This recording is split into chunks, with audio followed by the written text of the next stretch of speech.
All right. Well, good morning, everybody. This is Jomo Stewart. I am pleased to be joined by a human in the room. We have Miss Kathy Mayo. But as our guests, we have Mr. Frank Richards, the president of the Alaska Gasline Development Corp. For the record, it is Tuesday, August 9th. It's about 8:03 in the a.m. And I hope everybody had a nice, long, wonderful July. We took most of July off and a nice fair week last week. So without further ado, we'll go ahead and get our an update regarding the Alaska LNG project, as well as some other goings and happenings relative to our Alaska Gasline Development Corporation. So without further ado, Mr. Richards, if you'd like to introduce yourself and your team, we'll get the show on the road. Thank you, Jomo. Again, Frank Richards with the Alaska Gasline Development Corporation. I just wanted to do a time sense check, Jomo. I mean, we have a relatively small group, so I have about 18 slides, but I would be glad to have more of a conversational style. So if folks have questions as I'm going through the materials, I would just suggest that we allow questions to be asked at the time so that we don't have to wait till the end, if that's okay with you. Sounds great. Okay. All right. Well, welcome everybody, and thank you for allowing me to give you an update on the Alaska LNG project. And I will at least give you, let me advance my slides.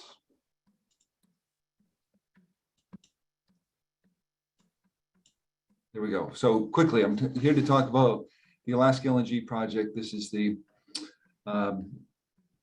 goal of Alaska to be able to utilize and commercialize our North Slope natural gas assets from both Prudhoe Bay and Point Thompson. And the project consists of three main sub-projects: a gas treatment plant to remove the CO2 on the slope, the pipeline to be able to deliver gas to Alaskans along the route, and a liquefaction facility in Nikiski where the methane molecules would be chilled and pressurized to convert it from a gaseous state to a liquid state and able to then ship it via ships to the Asian markets. But really the goal of AGDC in our creation was to be able to provide gas to Alaskans and then ultimately and potentially to commercialize those assets to allow for, again, additional energy to the world, but also for revenues coming into the state of Alaska. What we've done over the last few years in advancing the project has been to de-risk it, primarily going through the regulatory process. And that's what we concluded in 2020 with the Federal Energy Regulatory Commission, where they granted us the authorization to construct the Alaska LNG project in total.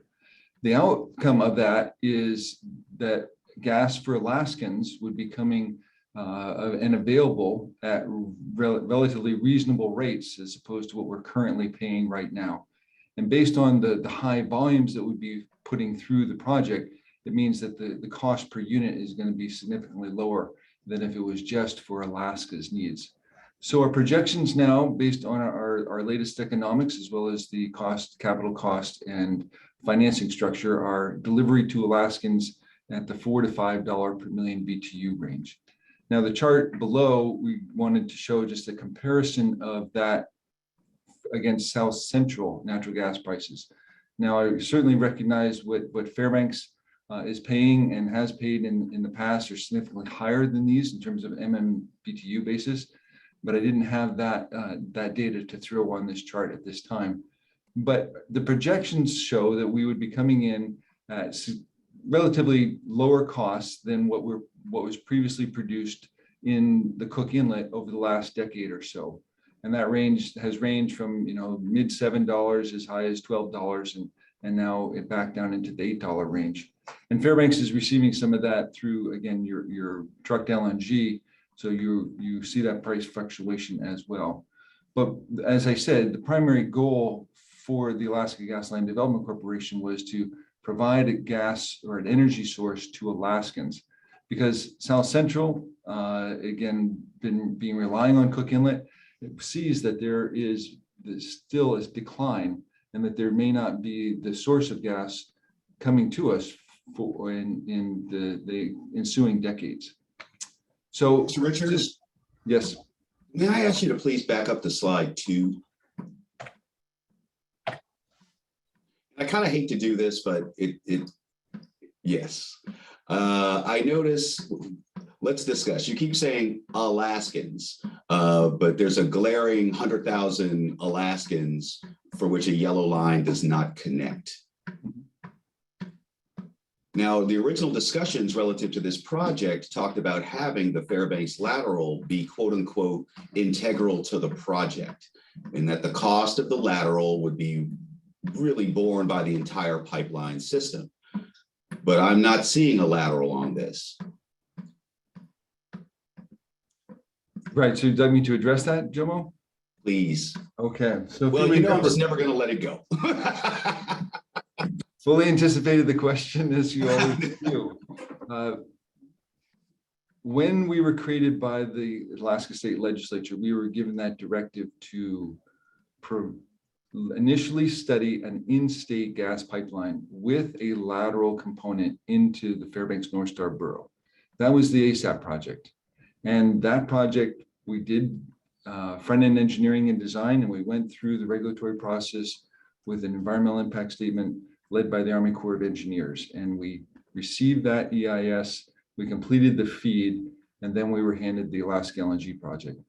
So that lateral component is still part of that ASAP project authorization. The Alaska LNG project, when the producers were developing it, did not include the lateral into Fairbanks. We took what was given to us at the end of 2016 and put that through the regulatory process. That's why the lateral is not included in the Alaska LNG project, because it was not originally designed as a component of the Alaska LNG project as led by ExxonMobil at that time. Ah, okay. So the right-of-way has been granted to AGDC. The authorizations and the federal and permits necessary to construct the lateral have been granted to AGDC, and the design is owned by AGDC. So there's at least a head start relative to the lateral. Yes, absolutely. Oh, okay. And we've been in contact with, as I'll talk about, strategic parties that want to participate in this project, including pipeline construction. And I will say that there is keen interest by pipeline developers on that lateral to construct it. So when we're talking about the $4 to $5, and by the way, yes, Mr. Golke, you're definitely next. So when we talk about the $4 to $5, that's to the landing pad down in South Central, with further costs relative to Fairbanks, you know, dependent on how that gas actually gets to Fairbanks, whether it's continues to be liquefied and trucked up or is coming through a secondary lateral. Correct. The $4 to $5 is essentially the offtake postage stamp rate coming off of the pipeline. Okay. Mr. Golke. No, please. Yeah. So Frank Carl here at IGU. Hi, Carl. I had the opportunity throughout the week. People were questioning me at the fair in regards to our contract with Hillcorp till 2032. And I educated them with your slides and your briefings from you and your team. And I showed them what we have on there right now.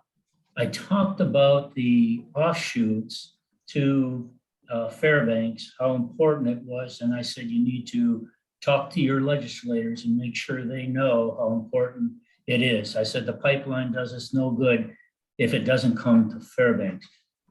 In one of the briefs that are on your presentations, I found, and right now I cannot find, but it showed what Jomo was talking about. It actually had a chart on there, how it would, there were like 4 points going into a community from the pipeline. If I recall, it was one coming off the pipeline, then going to another procedure before it went to the distribution line, before it went into the distribution plant, before it went in the pipeline. And then not only that, it also talked about 35 points along the pipeline that have been identified. So not just Fairbanks, but another 34. And then also on the same chart, it talked about who will pay for it. And it talked about federal, state, community, and how did you refer to these partners, strategic partners, and or a combination? Can you give us an overview of that chart? Are you familiar with that chart that I'm talking about? I'm scratching my brain, Carl, trying to recall a chart that gave a specific number of offtakes. I mean, but let me just address the question. I think that what you're getting to. When the producers were leading this project, they limited the offtakes that they were going to incorporate in the design to no more than 5 offtake points. When we took on this project, we said our mission is to deliver gas to Alaskans, Alaskan companies, Alaska resource developers. So we actually then developed and looked at what the cost would be to create an interconnection point, an offtake location.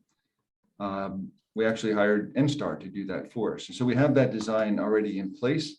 And it's really, as we are going forward through the front-end engineering design, and we'll be able to identify truly what the offtake cost would be, that we would present that to utilities, to communities, to resource developers to say, as we go to construction, if you have a desire for an offtake, here is the cost of that offtake. It's not built into the project at this time, but if there is opportunities for communities or utilities to be able to commit to offtake sales agreements, then we could build that in while we're constructing it. So our goal is to be able to have and provide for that flexibility for, again, Alaskans and the Alaskan economy to be able to utilize the gas, to access the gas at the lowest cost possible. I'm not saying that we will be developing all of those, but again, it's part of the conversation. And I think as you talked about previously, or at the initiation of your conversation, the legislature will also be part of that conversation. Because ultimately, what we are doing now in talking to developers to take on the project is identifying for them to come in, to commit their dollars to take us to final investment decision. We will divest our 100% ownership of the project up to 75% or more, depending on what level of ownership the Alaska State Legislature and the gubernatorial administration would like to retain through AGDC. Okay, well, you got me going now, Frank. I'll find it and let you know where I saw it on your website because it was very detailed. And I was okay. Well, I look forward to seeing it. The way this is structured, I'll just go ahead and be frank. Mr. President Richards, I didn't mean the pun. That's okay, Jomo. You know, the way this is designed, it kind of de facto puts our community at a disadvantage, or potentially can. Has a mechanism been identified, or is there anyone looking for a mechanism that could better equalize these costs across the state?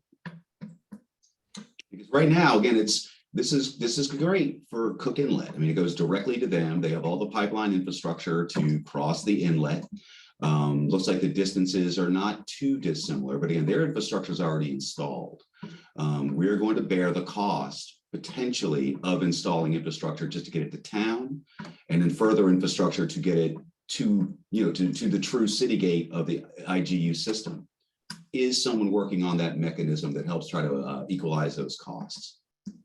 So in our enabling legislation, Jomo, there was actually recognition that communities that not directly adjacent to the pipeline corridor wouldn't be receiving the direct potential benefit of access to that gas. So there is in our enabling statutes then what is called I'll have to look it up. It's essentially a creation of an energy fund for communities that are not directly that can't directly access the pipeline. And so it takes part of the revenue stream coming into the state of Alaska sets it aside and is to be used by energy development and construction in communities that are off of the pipeline right-of-way system.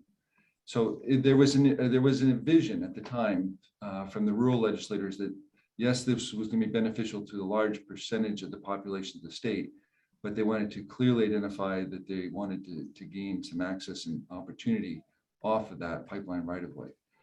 The conversation with, again, the Fairbanks delegation at the time was that they clearly wanted to make sure that Fairbanks was not bypassed and that there was an opportunity to be able to access the gas.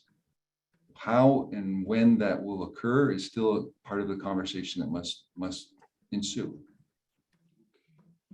And thank you for the reminder. I've been doing this too long. I think actually Jim and I we kind of drove some of that discussion. So thanks for the reminder. Yes, Ms. Mayo. Oh,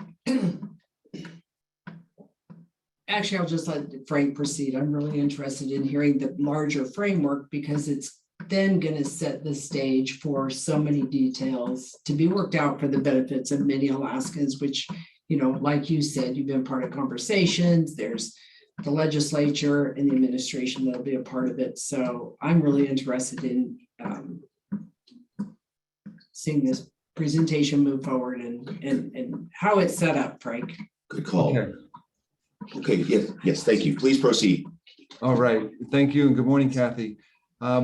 Where we find ourselves today after the invasion of Russia into the Ukraine is that it's tipped the world over on the energy, specifically around the LNG space. We see now currently spot market prices in the $45 range in Japan and Korea and Asia. And you see spot market prices into Europe now into the high 50s and $60 per million BTU because of the loss of, or the Russian gas being cut off to Europe. So there's been a significant shift then of US LNG exports that were destined for Asia now trying to meet Europe's supply needs. And then moving into the future, we're seeing a large pull then from the Europeans to be able to have LNG to meet their needs because Russian gas, they don't want to go back on the dependence of Russian gas.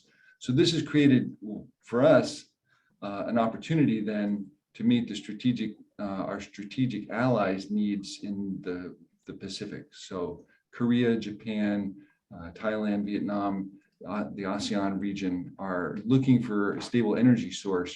And that's what we are talking to them about to be able to provide that from Alaska. So that's the LNG component, the ability to be able to market our gas and be able to move those large volumes that will allow the project to be financed through those long-term contracts. And that's part of the shift then in this energy dynamic is previously those LNG importers were accustomed to long-term contracts where they were linked to the price of Brent or Henry Hub. Then they shifted to spot market prices, but spot market prices are up over an order of magnitude over the last couple of years. So they're now talking about shifting back to longer term contracts, even linked to Brent or Henry Hub. And Henry Hub now with the pull on the LNG coming out of the US Gulf Coast went from $3 per million BTU and is now, routinely in the $7 and $8. So US consumers are seeing their cost of energy going up 2 and 3 times based on that pull of LNG from Europe.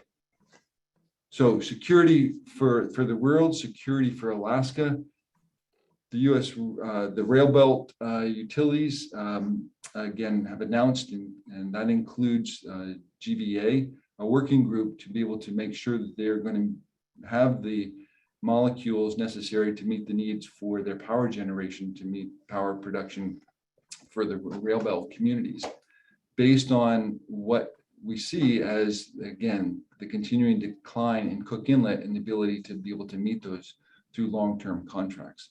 Glad to hear that you've got a 2032 long-term contract for your gas utility, but other utilities like Homer Electric are seeing their next contract terminate, I think, in as late as 2023, and then they don't have any ability for longer term contracts than that.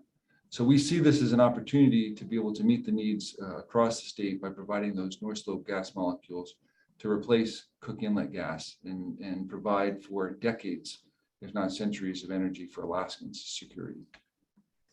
Now, just looking out, this chart we created in the spring, right before the Russian invasion. So again, as any forecast, it's probably not worth the paper it's put on, but it showed at the time that with the energy transitions that economies from Europe and Asia and the United States are looking to develop, that LNG was still going to be a major component of the energy supply into the future. So nearly doubling over the next 2 decades. And the green bar showed what was, again, the potential conversion of LNG over the next few decades, and then a decline as hydrogen as an energy source became more achievable and economic. But we're seeing now that likely the rise is likely going to be even steeper in the near term and extend longer as those economies look to LNG to be able to provide their needs. Our recent conversations with the Japanese government, they still have a net zero goal, but they have the realities of seeing that they need LNG to be able to bridge and move to the future. And with the nationalization of the Russian LNG projects such as Sakhalin and Arctic 2, where the major Japanese companies have essentially lost their investments, they are looking for a stable source that will be able to provide them for that LNG over the next few decades. As you all know, LNG certainly has a benefit because it is significantly less carbon dioxide producing than coal. And that's where these Asian economies are looking to be able to replace their coal with LNG to be able to reduce their greenhouse gas emissions. And when you mention use of hydrogen fuels, of course, this would be hydrogen fuels not coming through stripping off of hydrocarbons. No, I would say that initially both Korea and Japan have a keen interest in ammonia. So ammonia can be produced. Ammonia is normally produced using methane. And so you strip off the hydrogen molecules from the methane, which is 1 carbon and 4 hydrogen. And then you can either capture the carbon or you can vent the carbon. So Alaska is blessed with an existing ammonia urea plant that's been sitting idle since 2006, waiting for a lower cost source of methane. We were just visiting that yesterday with a group of LNG buyers and walked through that plant, learned what it would take to be able to restart that plant, and the desire of that company to be able to restart that plant as a Pacific producer, because most of their production is now coming from the lower 48, and they see the keen market in Asia. So the Japanese in their what they call their energy transformation have LNG, have ammonia as a fuel source, not only to spike into their natural gas stream coming off the LNG, but also just to use in their coal-fired production to be able to reduce their CO2. And then the third leg of their transformation is carbon capture. And that's where they would put in place new technologies to capture the CO2 coming out of the stacks. Then the challenge they have is what to do with that carbon. And so that's why we have identified that Alaska as an energy supplier also has the opportunity to provide for carbon sequestration. Cook Inlet as a basin has been deemed one of the best carbon sequestration sinks on the west coast of North America because of the depleted oil and gas reservoirs, the underlying saline aquifers, as well as the underlying coal bed seams. The estimates are 50 gigatons of carbon sequestration potential in Cook Inlet alone. That equates to 50 years of full carbon dioxide production currently out of the country of Japan. So great, another opportunity for us to be able to meet the energy needs in Asia. This chart here shows the cost of supply. This was developed by a group called Wood Mackenzie, who originally looked at the project in 2016 when it was led by the producers and identified it as uneconomic based on the high capital cost, the high equity return necessary to meet the producers' rate of return. And so what we've done is lower the capital cost, shifted from an equity model to what we call a tolling model, reduced the rates of return down to utility type of rates of return. And that has subsequently then brought us down to a cost of supply that is lower than US Gulf Coast projects. And this chart, again, is a representation of the cost of supply, and that's the landed cost of the LNG potentially into Asia. So that's why we are using this and talking to those Asian buyers as the opportunity in Alaska is long-term. It is lower cost than our US Gulf Coast competitors. So we talked a little bit about this in terms of the record high LNG prices that are currently in place. The role of LNG in national security has certainly come to the forefront as the US has become a supplier to our European allies. And we've had Asian countries that are also allies being able to divert cargoes that were destined for them to be able to meet the needs of Europe. However, they're going to need to have new supplies coming on board to be able to meet their own energy requirements. Recently, the Japanese that were just visiting here identified that their power grid was at 98.5% recently due to the heat waves. And so we're potentially looking at blackouts across Japan to be able to, because they don't have the power capacity. They still have 70 nuclear power plants that are sitting idle, and the courts are preventing those from coming back online. So they're keen to provide that bridge fuel to be able to meet their needs going currently, but also into the future. And then, as we've talked about, what Alaska can do is meet those needs as a strategic ally, a strategic US ally, as a defense compact ally. And that's where we've gained most recently one very vocal proponent of our project, and that is the new US ambassador to Japan, a guy by the name of Rahm Emanuel. So he met with us while we were there in June. He understood the strategic position of Alaska and the opportunity to provide energy to the Japanese. And he's become a relentless advocate for us within the government of Japan, but also in terms of talking to the LNG buyers. So that's been very beneficial to us. Now, I talked about strategic parties. So as I identified, AGDC is in the role of facilitator. We are bringing together entities that have the wherewithal and the capabilities to take on the project components to be able to take this through to FID. And these are well-known, well-established, have the technical capabilities and wherewithal to be able to execute these mega projects. And I define the mega projects as the three main sub-projects: the gas treatment plant on the slope, the pipeline, and the liquefaction facility.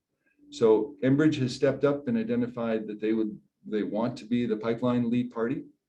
We are focusing in on the LNG lead parties right now, bringing in those either strategic buyers as a consortium and or LNG developers that are willing to use Alaska and have a Pacific source for their Asian customers.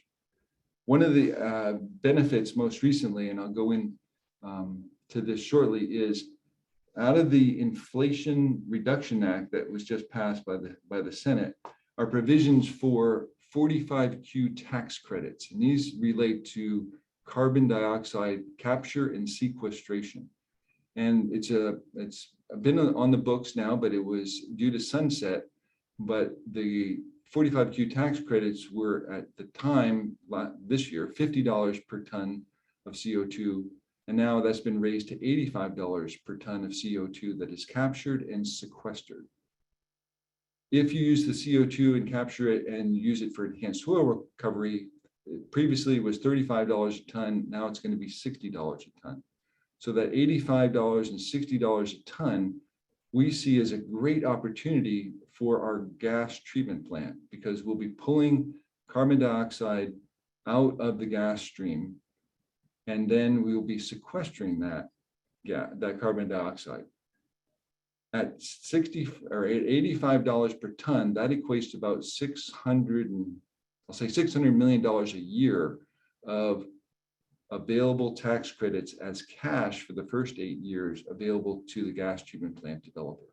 So that is a great opportunity that we see going forward to be able to utilize those tax credits to be able to help underpin the cost of that gas treatment plant. Now, quickly on to the benefits. We talked about LNG versus coal. This is just a chart that it identifies we're essentially 54% less CO2 emissions from Alaska LNG as compared to Asian coal. And we use this to identify that equates to about removal of 19 coal-fired power plants and their stack emissions. And then looking to the future, when we were discussing the opportunities with our Asian allies, we've heard loud and clear the desire to look to the future for hydrogen energy opportunities. We've identified that Alaska has the ability to convert our methane into either hydrogen or ammonia. Ammonia is certainly the more resilient right now because the technologies are there through steam reforming processes to be able to convert the methane molecule to the ammonia, but in the future, potentially with hydrogen production to be able to meet their needs. BP's forecast on the clean hydrogen market shows just a significant uptick as economies and as the technologies allow for that hydrogen production. We will see LNG as a component, and then we'll see hydrogen as a component. And then the third leg of the stool, as they call it, with the carbon sequestration opportunities within Cook Inlet. This is just the depiction of a source called the West Coast Regional Carbon Sequestration Partnership that was looking for sequestration sinks and identified Alaska as the best opportunity on the West Coast of North America. So where we sit with Alaska is part of the infrastructure bill that was passed by Congress and signed by the president last year is the push towards Alaska hydrogen hubs and carbon sequestration hubs around the nation. So the opportunity there is written was for 4 to 6 hydrogen hubs to be geographically distinctly located in the United States. And we feel that Alaska has a great opportunity to become one of those hydrogen hubs, utilizing the North Slope natural gas resources as the base fuel to be able to create the ammonia that would meet the hydrogen hub concept of delivery, economic delivery. So these proposals are going forward. AGDC was identified by the state to be the proposal lead for this, to be able to meet the Department of Energy that will be putting out their notice of intent and ultimately federal opportunity availability announcement likely next month. So we'll be developing that proposal to identify that Alaska has a great opportunity for hydrogen production. But also, and in conjunction with this, will be the corollary, which will be a carbon sequestration hub proposal that will be coming out in 2023. So we feel Alaska is well poised to be able to meet both of those opportunities. That then gives the impetus for private sector developers to come in, capture and utilize the methane and be able to create not only opportunities for Alaskans, but also for export. And then most recently, we find ourselves now at the public comment period for what is known as the Department of Energy Supplemental Environmental Impact Statement. This is where they chose to go forward and look at the authorization that was granted to us under the Trump administration. And they identified that they wanted to do a relook at the environmental impact statement for 2 things. One, to make sure that there was enough gas in Prudhoe Bay and Point Thompson for the full 30-year term of that authorization that they granted. And then secondly, to look at whether or not there were the greenhouse gas emissions from the project in total, from gas productions to the project and to the downstream consumption, would be significantly or less than, the coal-fired generation in Asia. So the outcome of their draft supplemental EIS was that, yes, there is surety of supply, more than enough for the 30-year term, and that the potential resource impacts were negligible or less than significant. So that were two major positives that came out of their analysis. The public comment period started in July or June, but ends October 15th. And that's where we're asking Alaskans, Alaskan communities and the governments to be able to put forward comments to the Department of Energy to be able to identify the benefit of this project to Alaska. So this is where the link identifies where the regulation or where the Department of Energy is in terms of their process. But AGDC has created a tool to be able to help Alaskans in providing their comments. So the link that we provide, or Jordan, I think you're going to come online and actually provide the link, but it is a tool that effectively and easily allows Alaskans to go in and identify what their key issues are and how they would like to support the project. And so, for instance, it provides for commenting on specific topics, whether it be energy costs, whether it be greenhouse gases, whether it be the transition or energy security. And then through those check boxes, there are statements that are then generated and put into a letter format that are then able to provide to the Department of Energy. So this is an example of that, where Lisa Haas identifies that she's been a resident of 37 years, she lives in Palmer, Alaska, and then it identifies with specific terms or paragraphs what her keen interests are and what the conclusion is that she would like the Department of Energy to reissue the order without delay. So Jordan, do you have that link available to share with the group? Yes, I was just about to say that, please, Jordan. Yeah, no, absolutely. I just added that into the comment section there. So you'll see those links in there.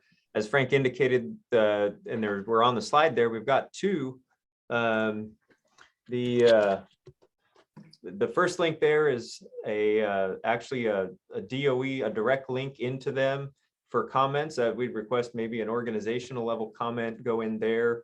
Our comment tool is probably, as Frank sort of just demonstrated there, that sample letter is best really utilized by sort of individuals, and it's designed to allow individuals to, put a thoughtful comment together without having to go and mine 10,000 pages of information and be able to look quickly at some of the stuff that we've got at hand.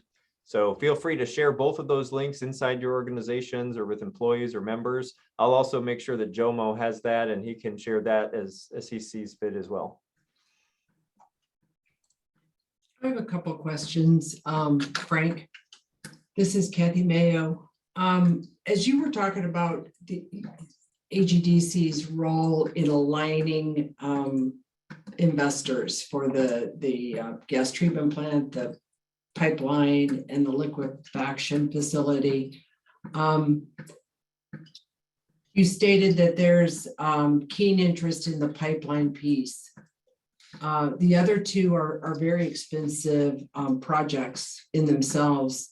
And what is the timeline that you're on to keep with the, I guess, the trajectory of interest and the window for these markets and long-term contracts?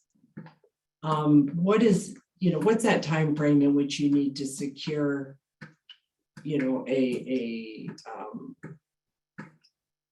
an engaged investor, I guess, for both of those other assets? Well, good morning, Kathy. I would say that I'm trying to be as patient as I can, but I think that we have a great opportunity right now, again, with the world situation as it is and with the supply disruptions that our Asian allies are experiencing, that we are actively pushing for those investors, those developers to step up immediately to identify that this opportunity is out there. One of the challenges that we have is, again, those countries want surety supply in the near term, right? So they want it by 2025, by 2026. But with our project, again, we have a 6-year construction window. So when we talk about getting to final investment decision, ideally we would be taking that in 2024. So we do have that level of FEED that must be undertaken to allow investors to reach that final investment decision, and then that initiates the 6 years of construction. So we're talking about LNG to those countries by first LNG probably in 29-30 timeframe. So that's longer than their immediate needs are, but they are long-term players, and so we're asking them to be considerate of what Alaska is offering. The Japanese in particular, the relationship that we have with them after supplying them with LNG for 50 years with uninterrupted supply is, again, a relationship positive for us in that they come, they know that we can deliver, and they see the opportunity certainly as a U.S. strategic defense ally. Again, on the developer side, we are actively engaged and folks are doing their due diligence. They're coming to Alaska. They're looking at the site. They are looking at the challenges. They're interfacing with us and what we call our strategic parties, as you saw on my previous slide, which includes the producers. So the producers and their ability to supply gas. That's always a concern from the downstream parties, that they want to make sure that there's surety of supply and that the producers will be selling the gas. And they all of the 3 main producers, Conoco, ExxonMobil, and Hillcorp, have publicly stated, yes, we will supply gas to the Alaska LNG project, and we have a great opportunity at this time to be able to do that. I have one other question. And it's around the incentive or the motivation for these investors and, looking at an Enbridge. Is it based on the market and the geopolitical situation that we find ourselves in that incentivizes them to readily come to the table? I'll also add, based on the assets that AGDC provides, those assets being where you are in the federal permitting process or in the those federal requirements. Is that what it's based on, or are they going to have other requirements beyond the market and geopolitical? I would say Enbridge doesn't have an altruistic attitude. They are based on commercial and economic perspectives. So they want to invest in projects that will earn them rate of return that they feel is necessary for their shareholders. So they have looked at our cost structure. They've looked at our cost of supply model. They've looked at our economic modeling, and then made the determination that this is a project that will meet their criteria for investment. So that is what we're looking for, that same type of analysis and rigor for LNG developers and a gas treatment developer to identify that, yes, this is a project that is economic, is cost effective, and will be constructible. So I guess what I'm getting at too is that we're not looking to pay them to come and play. No, not at all. Thank you. What is the current estimate for this project, taking in all components? So again, we recast the estimate in 2020, and it was $38.7 billion. So we know that there has been inflation around supplies, the supply chain disruptions. So that cost will go up, but it's going up on all the projects as well.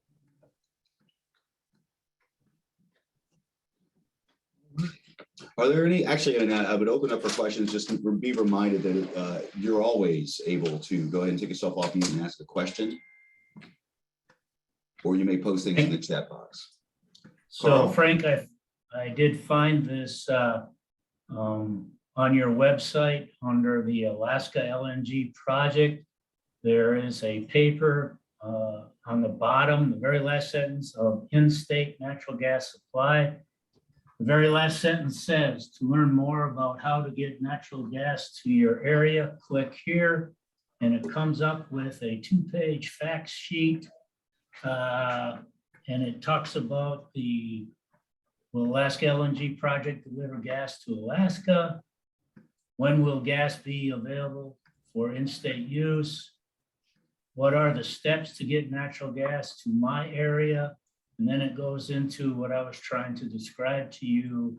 What is a pipeline interconnection? What is a lateral pipeline? And what is an offtake and why are they important? And then the second page, it actually shows a little picture of what the first page describes. Are you familiar with that? It was published, looks like January 15th, 2020. Again, it sounds, I have a recollection, but I'll have to go look at it. Okay, it's on the website. Okay. That's where I saw it. And then one more question, Frank, on your briefing to the legislators in April of this year, you had a schedule, projected schedule. Does that need to be, it's a timeline from quarter of 2022 to 2031. And it talked about some of the things that you described.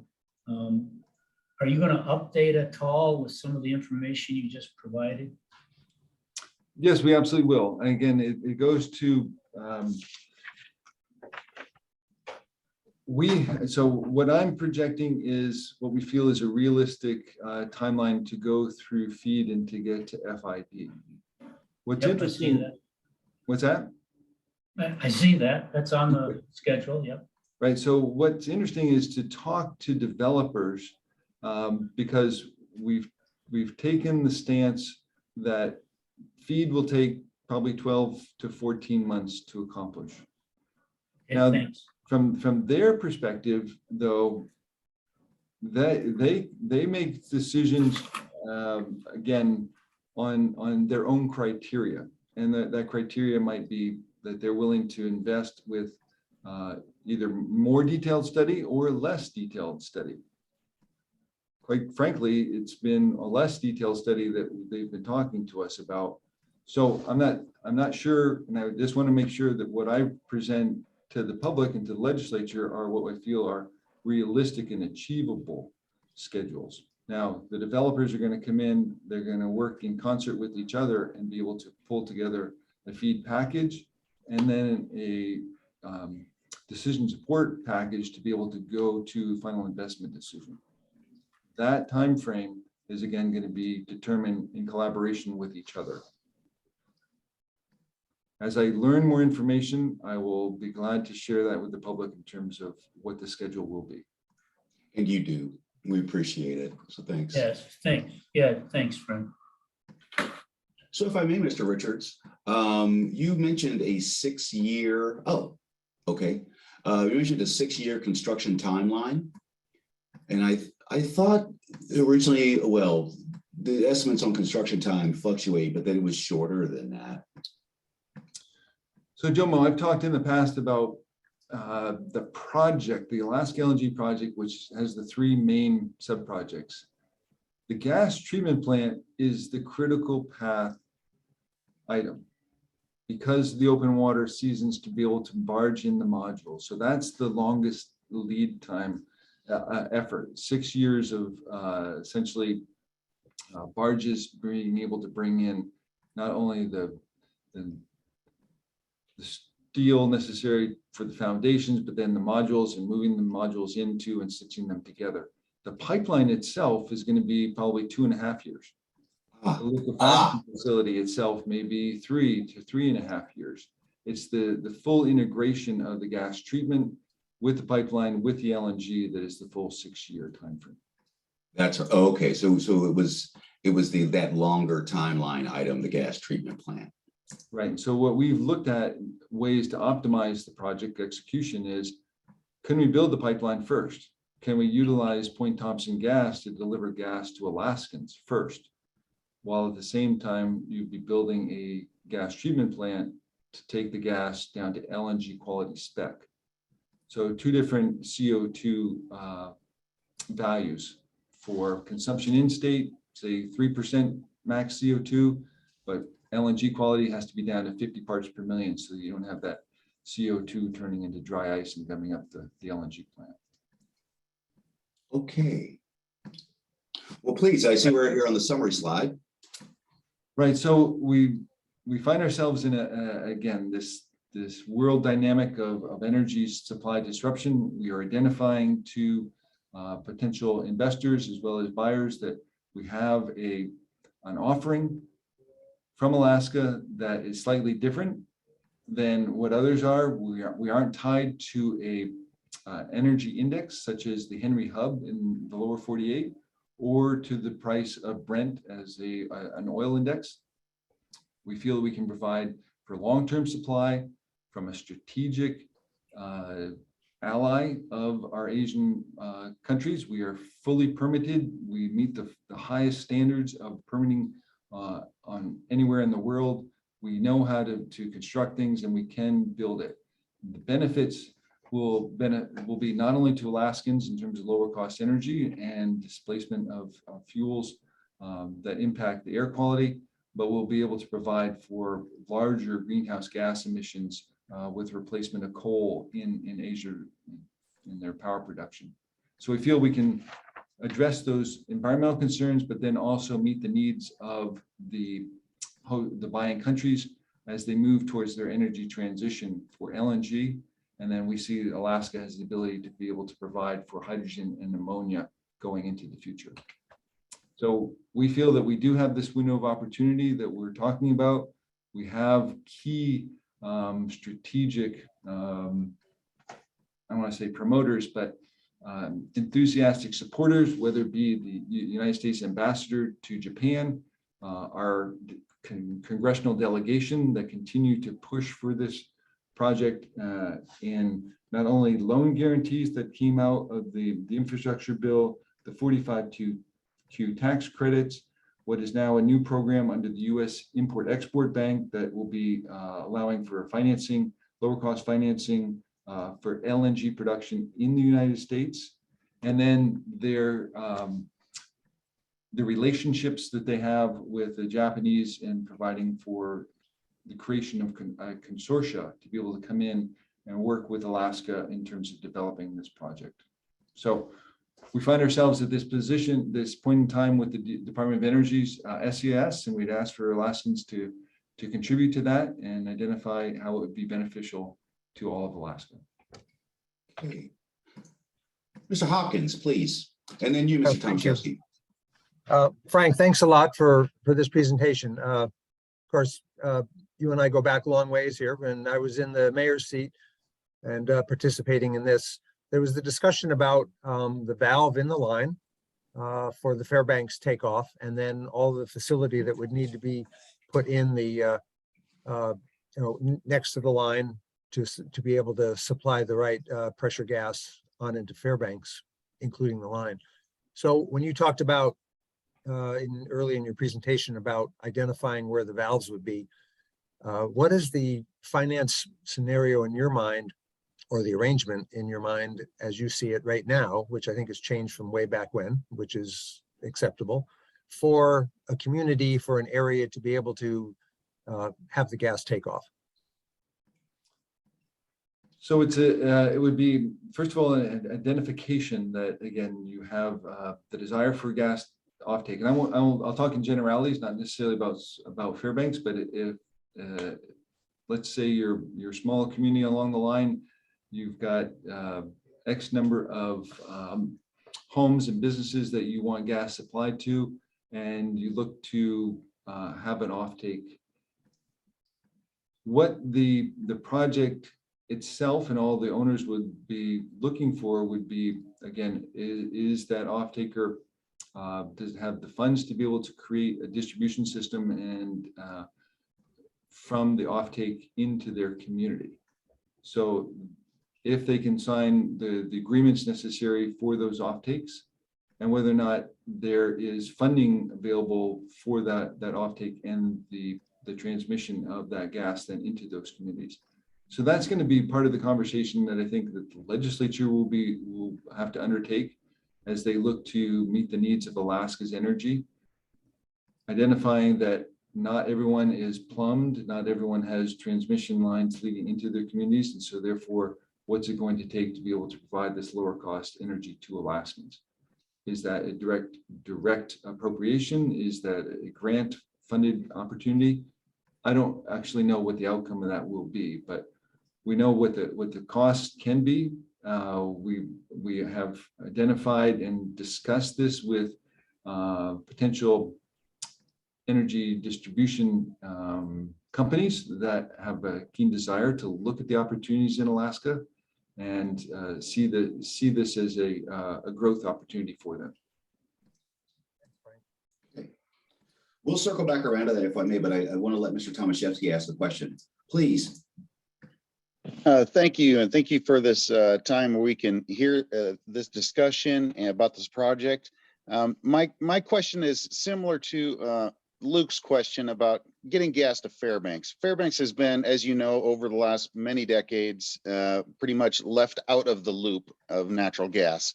And, you know, it is very important for Fairbanks and the interior to have a steady, cheap supply of natural gas. How is this project going to be able to meet those needs for Fairbanks and the interior? Well, Frank, I would say that we will be able to provide the opportunity for Fairbanks to have that offtake from the main line at lower costs.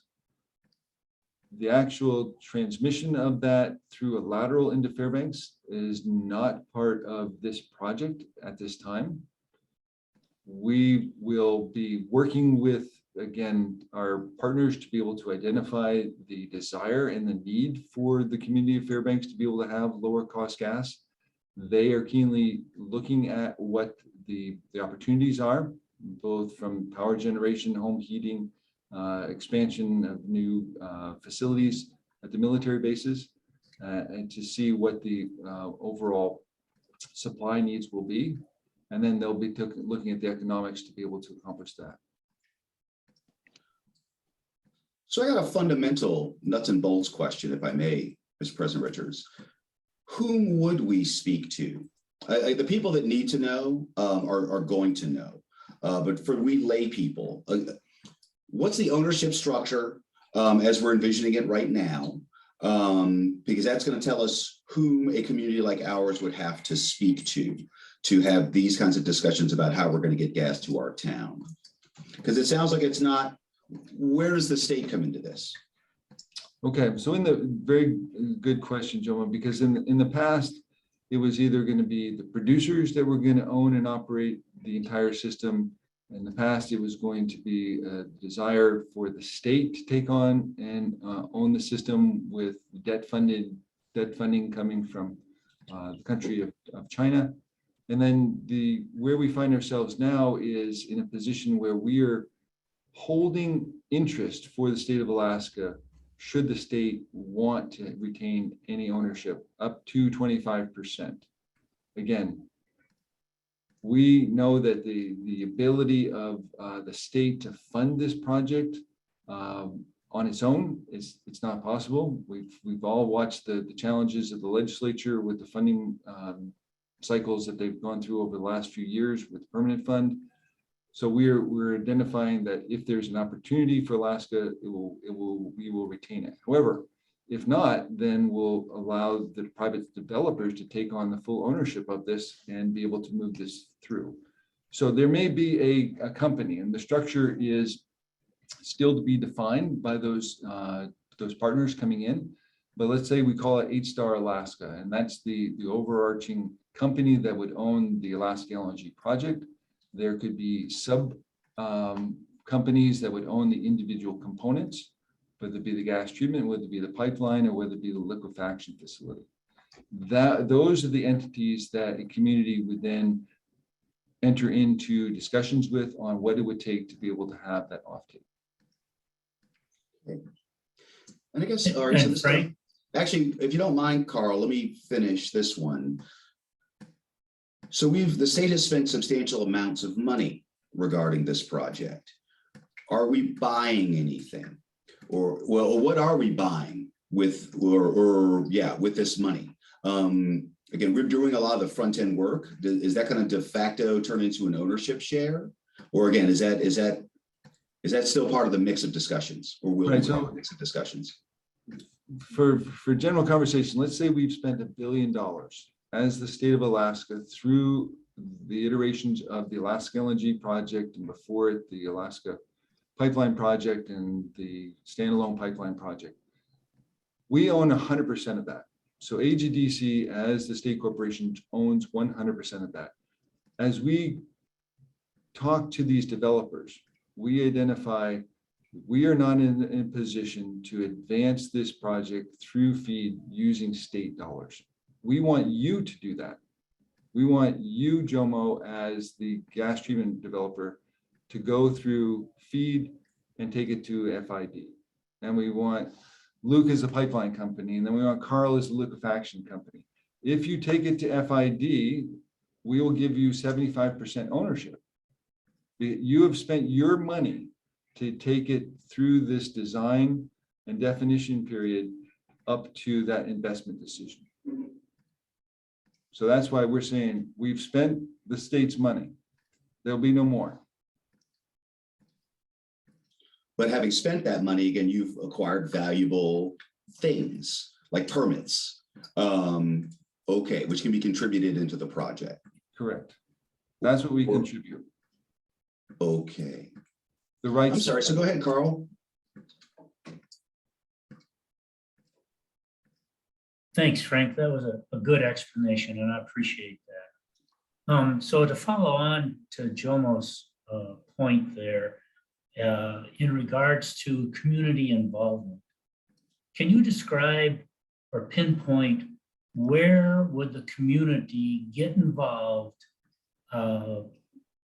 with the partner, I guess, or in the feed or wherever it's at, to provide support, to say, what can we do to help you get a gas line or an offtake to our community? Where would we jump in, or where could we come in, is the question. Immediately after we are able to announce that we have aligned developers to take this project through to FEED, I can assure you from the likes of Enbridge that they have a very robust outreach and customer engagement process. They will be looking to engage specifically with the communities and with utilities to be able to understand the needs and identify how they can work together. So I've been extremely impressed with what Enbridge has done and some of their projects, and how they have put in place not only that the stakeholder engagement process, but also the interactions with the governments of the communities that they are working with. So that's the time, as soon as we are able to announce that we have these developers and moving forward, that's when we would initiate and suggest that you reach out, and I would give you the names of the individuals to be able to interface with. And that's a good point too, Frank, and I really appreciate that. Is there any time in the near future Enbridge is going to come to Fairbanks and provide a brief? Or are they going to wait for the other two partners to be announced? Actually, I don't want to differ with both of you, but as we're at the top of the hour, there's actually an earlier moment that we in the community can engage to help move this project along, and it is in fact this supplemental EIS. which was the focus of the discussion. So do remember to look there in the chat box, get those links. So as an individual or as an entity like FEDC, we can make those comments to help move this along. Sorry, Frank, but yes, please. I would say Enbridge was here at the end of May. We did talk to several the entities from Fairbanks at the Governor's Energy Sustainability Conference, and they will be back. And so I will offer them the opportunity to come to Fairbanks, and I'll let you know. Thanks, Frank. Just a little bit of side information. During the fair, I had an opportunity to speak with an engineer from Fort Wainwright, and you know, Doyon has the distribution system there on Wainwright, Greeley, and Jay Bear down there. But talking to this engineer, they are waiting to find out what's going to happen to this gas pipeline because of the power plant on Fort Wainwright. And I'm sure you're in discussion with those guys as well, but it was interesting to hear him say that to me during the fair. Right, no, yeah. that's good. I can tell you as also, we've talked to the Department of Defense, we talked to the congressional delegation, I think, as you guys have been. Just so you know, Carl, I did receive the fact sheet that you were referring to on our website. Yep. And it does identify that we say we've identified 35 communities or areas of potential development, I'll say resource development along the pipeline route that don't have access to natural gas. So that was the specific, we identified what the opportunities were out there where folks could potentially gain access to this. And is that little map, is that still a good description how it would take place? You talked about a distribution system, and again, NSTAR and Fairbanks are the only ones that currently have that. So we would be set for a offtake or a spur. Correct. Yep. No, I'd say that's that. I'll call it a cartoon, but the depiction clearly shows an offtake with an interconnection to the pipeline and then a spur line leading into a local distribution system. So that's a general good depiction of what we think will happen. All right. Thanks, Frank. Yes, thank you, President Richards. I do have one final question, if I may. As we discussed, well, whom would we reach out to if we want to do a little bit of a deeper dive regarding, you know, you mentioned the original authorizations relative to this project and, you know, discussions that were kind of presupposed that would happen sometime in the future. You know, like how we're going to finance offtakes, the fact that they set up a structure whereby funds that were flowing to the state relative to this project could be used to facilitate use of gas across the state. I will remind folks online that the original establishers of the interior gas utility, that's something they were shooting for, was a replicable model. Again, using some state resources to help kickstart the development that would help a community utilize the resource gas. Whom would you recommend we reach out to see where we stand right now relative to that kind of, you know, the legislation and the underpinning authorizations? Well, two entities come to mind. One was the, I call him the godfather of the legislation, and that's a guy by the name of Mike Chenault. Oh. So former Speaker Chenault, again, retired from the legislature. He was recently appointed to the AGDC board. And so he sits on our board, but he has a keen background and knowledge of what started in, I think it was called the In-State Gas Caucus back in 2009, 2010, that really looked at what the needs were within the state and how it was going to be supplied. And the outcome of that was the creation of House Bill 369 and then ultimately House Bill 9 that created AGDC. So he's one source, and then the other one is my next conversation here in 15 minutes with Senator Click Bishop, who was Labor Commissioner at the time, and he and I worked together as part of that administration in terms of looking at the energy needs and the opportunities. So I'll mention to the senator that we've had this conversation and he should probably be expecting a phone call. Okay, well, President Richards, thank you so much. Again, just thank you so much. Again, your continuing efforts to try to bring this project to fruition, for the state and the people of Alaska. It is appreciated. Again, we're going to work on Fairbanks to make sure we can tap into and other communities like ours. I would remind everyone, again, we do have an active supplemental environmental impact analysis going on. There are links in the chat box. Please download them. Again, and by the way, I just wanted to give a big shout out to your staff for creating this portal and process that really helps people make public comments, Right. And thoughtful ones. I was really impressed. And so I do want to give a big shout out to your staff, sir, praise. But there's also one, again, for a more direct route to the feds for submission by larger groups and entities. So with that, everyone, again, Frank, President Richards, thank you so much. Your team, good work, keep going. I would remind everyone that we are going to be meeting again on Thursday. We're having a special energy re-kickoff this week. So we will be meeting again on Thursday at 8 a.m. Our guests will be ConocoPhillips, though, this time, relative to their Willow project on the North Slope, with an update, but also another call to action regarding an active regulatory process comment period. So with that, again, thank you so much, everybody, for showing up. We will see you again on Thursday. And so, yeah, have a great rest of your day, everybody. Thank you, Do everyone. submit your public comments. Okay. Bye.